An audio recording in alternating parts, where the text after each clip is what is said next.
Il y a une loi. Paul l'appelle la loi de l'esprit de vie en Jésus-Christ, Romains 8:2. Maintenant, quelle est la nature de cette vie, de cette loi? La loi de la vie signifie que c'est la spiritualité qui est la norme première et finale de Dieu. C'est par cette loi et non par une autre norme que Dieu juge une chose. Il juge entièrement par la spiritualité. C'est une chose très profonde. Vous pouvez avoir tout le cadre de la vérité et cependant être encore dans l'absence totale de spiritualité. Tout avoir et peut-être avec une belle, magistrale et astucieuse présentation des choses, mais sans consistance. J'ai entendu une présentation parfaite et magistrale de la lettre aux Éphésiens, mais si vous êtes spirituel, cela vous laisse froid et sans vie. Pourquoi? Parce que nous pouvons charnellement présenter les choses divines par la seule habileté de notre propre cerveau et des ressources de notre âme. Nous pouvons décrire les choses divines et en être la source. Par la force du cerveau, la force de la volonté et la force des émotions. Cela peut sembler être, durant un certain temps, un merveilleux exposé de l'écriture. Mais après tout, qu'est-ce qu'il a produit? C'est peut-être simplement charnel. Le plus grand danger que l'homme ait à connaître, c'est que les choses divines soient maniées charnellement. La spiritualité est la norme de Dieu. Cela peut paraître moins ingénieux, mais cela ira beaucoup plus loin. Notre mesure devant Dieu, c'est uniquement la mesure de notre spiritualité, de notre vie spirituelle.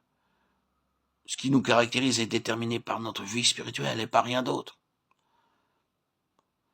Et qu'est-ce que donc la spiritualité? Bien, Dieu est esprit. C'est donc seulement ce que le Seigneur est. Et c'est tout. C'est la mesure dans laquelle le Seigneur peut être rencontré en nous. La mesure dans laquelle il est manifeste que le Seigneur a sa haute main sur nous, nous subjuguant, se situant au-dessus de nous, prenant notre place. Oh, c'est éprouvant, nous échouons tous là, nous échouons souvent terriblement. Je ne dis pas que nous ne devrions jamais échouer, ce serait trop vous décourager, mais je dis que si nous croissons spirituellement, les mêmes anciens travers ne devraient pas être tout aussi dominants maintenant qu'ils l'étaient jadis. Nous ne devrions pas échouer maintenant de la même manière qu'autrefois. Le Seigneur a plus de place en nous. C'est cela la spiritualité.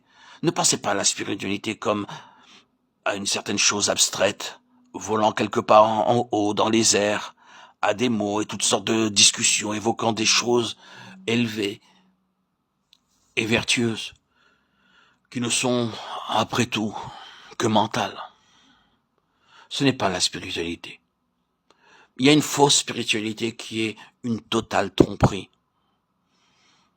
Nous connaissons des gens dont la spiritualité les a fait supérieurs aux Écritures. Les Écritures ne sont plus la base du gouvernement de leur vie.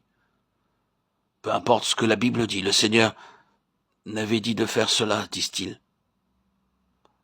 Et cependant, il y avait un passage de l'Écriture qui contredisait directement ce qu'il faisait.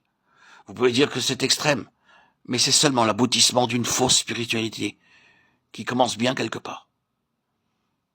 Rappelons-nous donc que la véritable spiritualité est premièrement une question de caractère.